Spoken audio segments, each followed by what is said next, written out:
All right, knife review time, and of course we're going to be talking about Spyderco because they are my favorite company. I've had great experiences with them overall, and yeah, here's another one that I'm pretty excited about. I think it's a great knife, especially for people just starting out.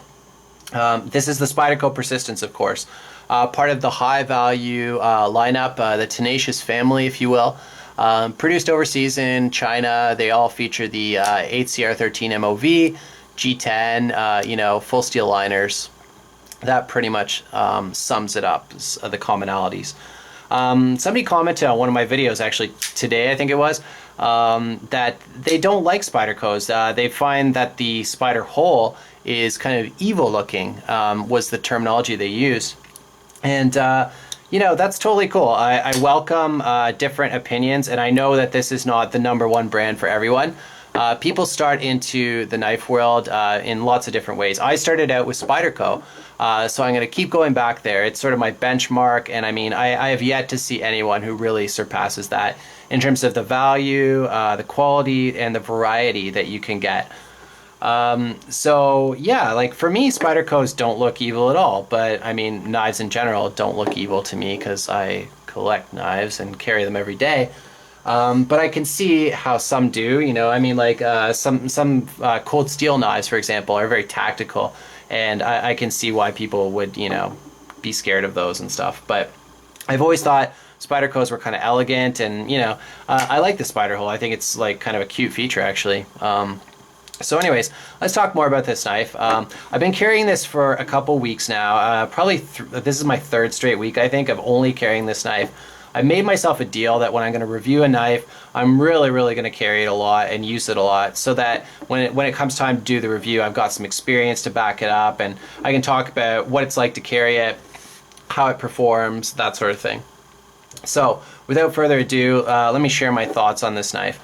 First off, let's talk about the blade steel and the shape and everything. It's sort of that broad FFG blade that I've come to really like. My first knife with that was the Tenacious, and I just think it looks cool, man. It looks like you can get some serious work done with that. Like it can go through like thicker, sort of material than a really thin knife. I don't know. I just like it aesthetically. It's a kind of a chunky knife, but I like it. It looks like you're going to get something real done with that. The blade steel 8CR13 MOV, I mean, I think everybody's probably tried it by now. And there's a lot of like steel snobs out there that, if it's not, S90V or S30V or whatever, it's like, oh, well, that must be garbage. And I don't know, I completely disagree. Like I've carried knives so much like through the last couple years, and honestly, I don't care what the blade steel is. Like here's Sage 1 and S30V, right? What I do find though is that the cooler knives tend to come in the more premium steels. It just seems the companies are willing to invest a bit more in the design. Maybe the handle material will be a bit more premium as well. And it's just really cool. So I mean, really cool designs seem to come with expensive steels, and designs that are cheaper, tend to come with cheaper steels, and they're just less refined overall.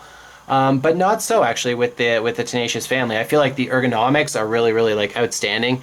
I think it's super high value. But the 8CR13 MOV, I like it because of 3 reasons. Number 1, I already touched on, that it's very affordable. So I mean, like this knife is $40, right? And I think that's a pretty good deal to get a legit Spyderco, with the ergonomics and just the aesthetics. It's really cool.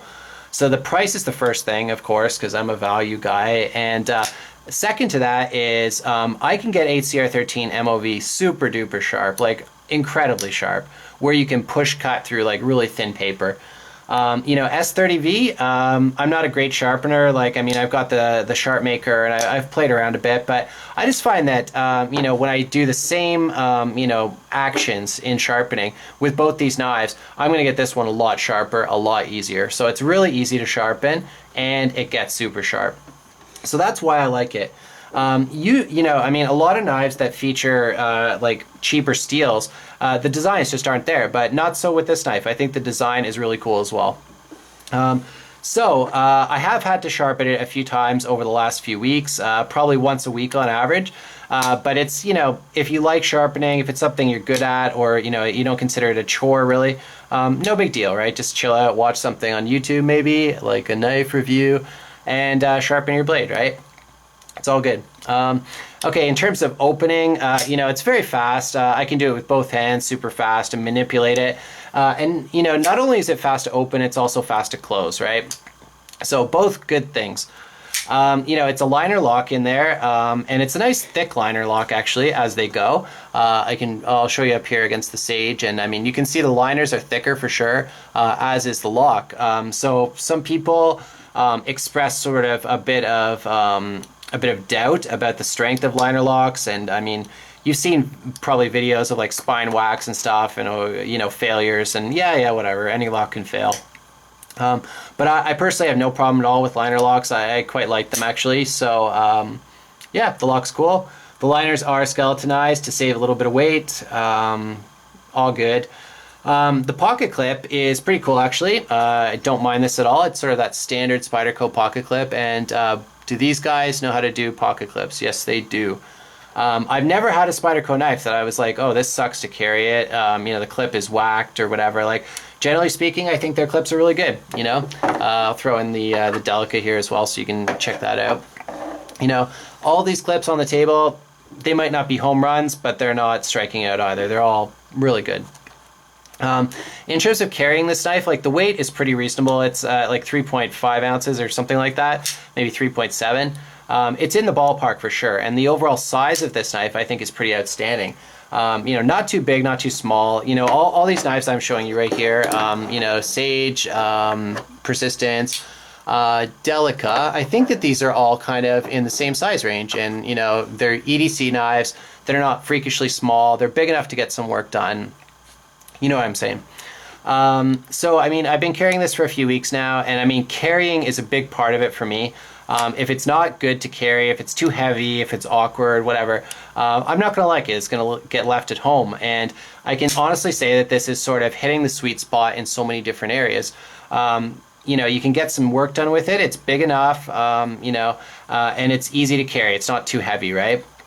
Something I will add, though, is that the difference in weight between the Persistence and the Tenacious and the Ambitious, you know, I kind of mentioned those out of order, but they're all really, really close together. They're all within like about an ounce of each other.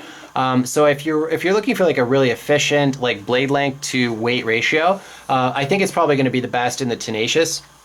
That blade is quite a bit longer, and it's only marginally heavier than the Persistence. So, you know, I didn't want to get the Tenacious again because I've already had it. So I bought this knife to try something a little different, but to, you know, still get something kind of reminiscent of the Tenacious, and overall I'm pretty happy with it.